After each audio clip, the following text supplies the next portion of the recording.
the Dark Scythe, one of the most sought after items in Bee Swarm Simulator, especially for red hives.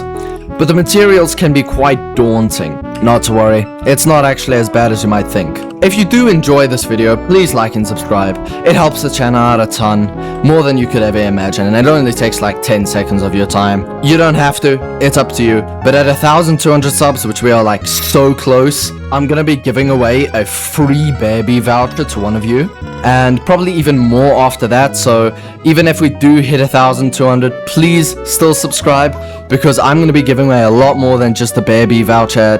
All of the giveaways will be done on stream or in the Discord, mostly on stream. So if you want a chance of winning, please subscribe, like the video, and come join the stream. And until then, enjoy the video. I'm going to be going over every single item according to the easiest to the most difficult. And the first item is stingers. Now the Dark Scythe requires 150 stingers, which most of the time you get them from vicious bees like this one. After that singular vicious bee kill, I got 8 stingers, including the daily bonus. You get 5 stingers extra daily per vicious bee kill. Depending on where the vicious bee spawns, it'll give more or less stingers. In the clover field, it'll give 1. In Pepper Patch, will give a lot more, sort of like 6 or 7. But if it's a gifted vicious, that will almost double.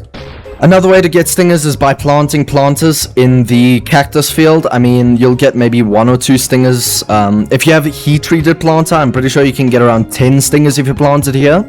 So definitely abuse this. The final and least efficient way to get stingers is by the stinger shop. Please don't use this method. Only use it if it's like the last material you need and you're just like desperate, because it is 10 tickets for 1 stinger and I can't even afford that because I'm broke. Anyway, moving on to the next one. Red extracts.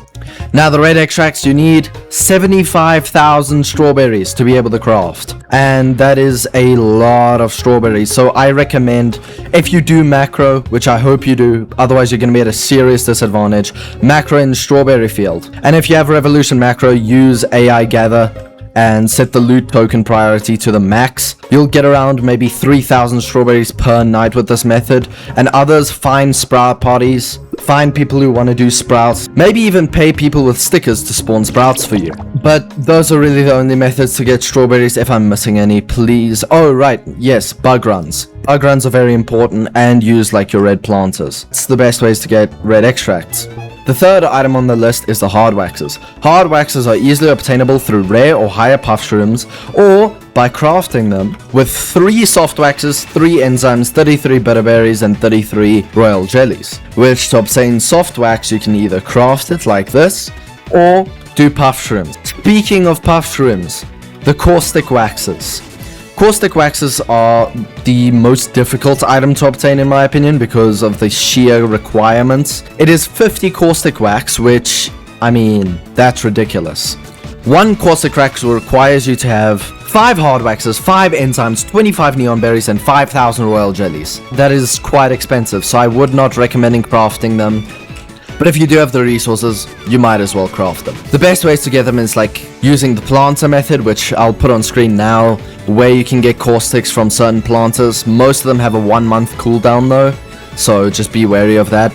You can also, because it's currently Beesmas, you can buy some of the packs, such as the radioactive bundle, which gives 10 caustic wax, the purple tulpa mega pack, which also gives 10 caustic wax. Don't forget about certain stickers like the prismatic mushroom, which also give a caustic wax for the first time you put it into the sticker printer. And if you have Robux, buy the Merry Mythic Mondo Haul. That gives 25 caustic waxes. It is insanely overpowered. But other than that, that's the most difficult, so I'd say if there's anything you need to focus on, it's the caustic. Super smoothies without Beesmas is quite difficult because it requires you to have 3 purple potions, 3 star jellies, 3 neon berries, as well as 6 tropical drinks.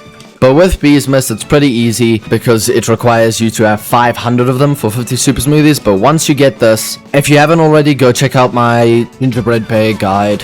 You'll have the exact amount needed for Dark Scythe. Invigorating vials is easy. All you need to do is plant planters in fields that give invigorating nectar. I'll put those on screen now. And then once you have 12 hours of them, you come over to this and you just condense the nectar. The last requirement will be the 250 Riley Bee quests, which those are not easily macroable. If you use nature macro, you can do them, but when it comes to the booster quest, especially if you're like a blue hive or already have a red hive with precise bees, it'll be difficult because you mustn't hit the precise marks to be able to spawn a boost token. If you are struggling, I recommend putting Riley Bee in your hive, just so that you can get boost tokens fast. But other than that, it's just a lot of grinding. You gotta put in the hours. And the honey, that is no real explanation needed. You just need to grind out the honey for this thing. Depending on how active you are in Bee Swarm Simulator, it could take you like 2-3 weeks up to even 2 months. But that just really depends on how busy your schedule is, and well, hopefully this helps you get it as soon as possible. But anyway, that's gonna be the end of the video, so if you enjoyed, please like and subscribe, it really helps. And have a good day. Goodbye.